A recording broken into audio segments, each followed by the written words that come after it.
Starting with the next topic, freebies as well as welfare state. We discussed this in light of a case reaching Supreme Court where Tamil Nadu Power Distribution Corporation has challenged certain provision of the electricity amendment rules. They have said the electricity amendment rules, section rule 23 of it, which asks them that the tariff that the state corporation are charging, they must be cost reflective.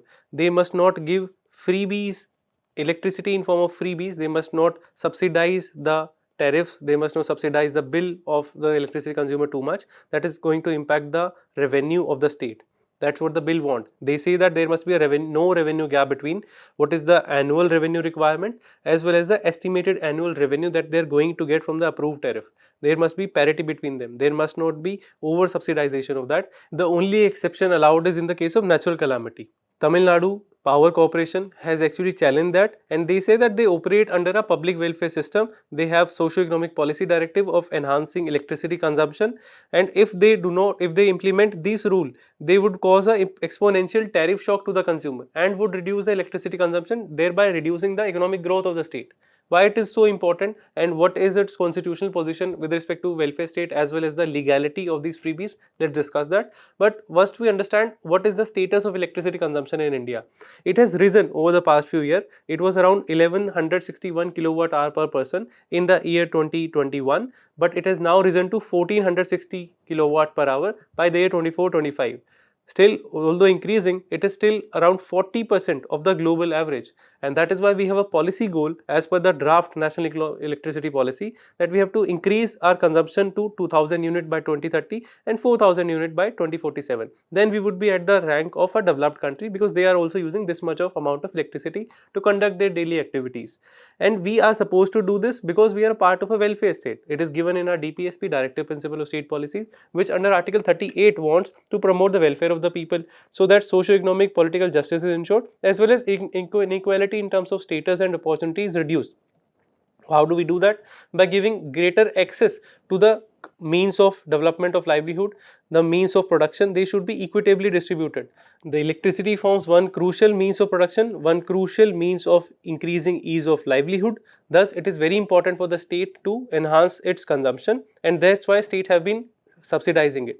But Supreme Court has actually questioned it, that what kind of developer culture we are developing. What is the distinction between people who are capable of paying electricity charges and people who are marginalized, and will it not amount to some kind of a appeasement policy? That is what the Supreme Court Chief Justice of India has questioned, and rightly so. Although it is not illegal for the states to develop freebies or state to subsidize the electricity, we also have to understand the timing of it, whether these are just being done right before the election to woo more voters. Although even in that case, Supreme Court in the 2013 Subramaniam Balaji case has held that the election manifesto promises like these freebies or reduction of bills does not amount to a corrupt practices under the Representation of People's Act. It is not a corrupt practices. So legally it is allowed that state can pursue certain and ask voter to vote for them if they are going to give them any economic benefit in the future.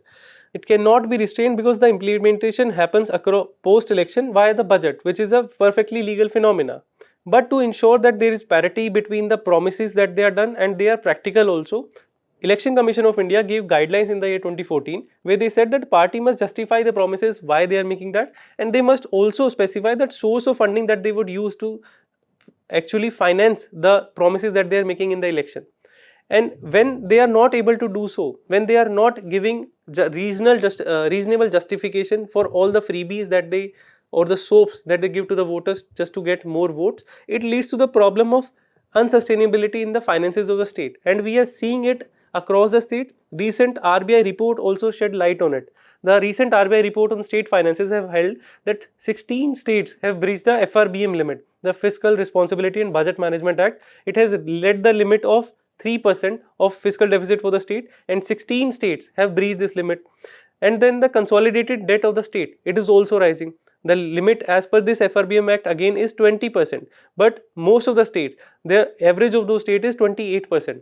Some states have less than 20 also, but average of all states combined, it is 28%. What does this lead to? This lead to greater burden on them because they have to pay more interest, and the cost of the finances that they take to finance the productive infrastructure investment also, even that cost of finances is rising because they are now in a perpetual debt trap. after this 16th Finance Commission recommendation, they state the Finance Commission has actually done away with something known as revenue deficit grant. So even to meet the revenue expenditure from the revenue receipt that the state is having, if there is certain deficit between them, then state earlier used to have access to the revenue deficit grant from the center. After this post 16th Finance Commission's recommendation, they have done away with the revenue deficit grant. So even now the state are going to be even more burdened if they continue to do certain exercises of freebies, giving more revenue expenditure instead of using that money judiciously on public infrastructure, on focusing on the long term growth. And this is a classic case study that we have. State of Punjab, it is facing a severe chronic debt crisis because they have taken up too many welfare schemes in the form of revenue expenditure, where they have they have given 200 units of electricity for free. They are financing more health infrastructure. Instead of financing health infrastructure, they are paying more insurance premiums, although good in their own sense. But if we talk about the case of the fiscal sustainability, it is an issue. As per the records, 4.17 lakh crore rupees is the amount of debt that the Punjab state has to bear, and then it is representing around 46% debt to GSDP ratio. If 100 rupees is the total GSDP of Punjab, 46% of that has to go into the form of debt. They have to pay that much amount of debt. It is around half of their GDP only. And then revenue deficit of Punjab is also very high at around 28%. In some states like Uttar Pradesh, it is negative. They don't have a revenue deficit, they even have a revenue surplus. So if finances reach to such scaring level, then it becomes a cause of concern, and we have to rationalize the use of these subsidies as well as the freebies that we use.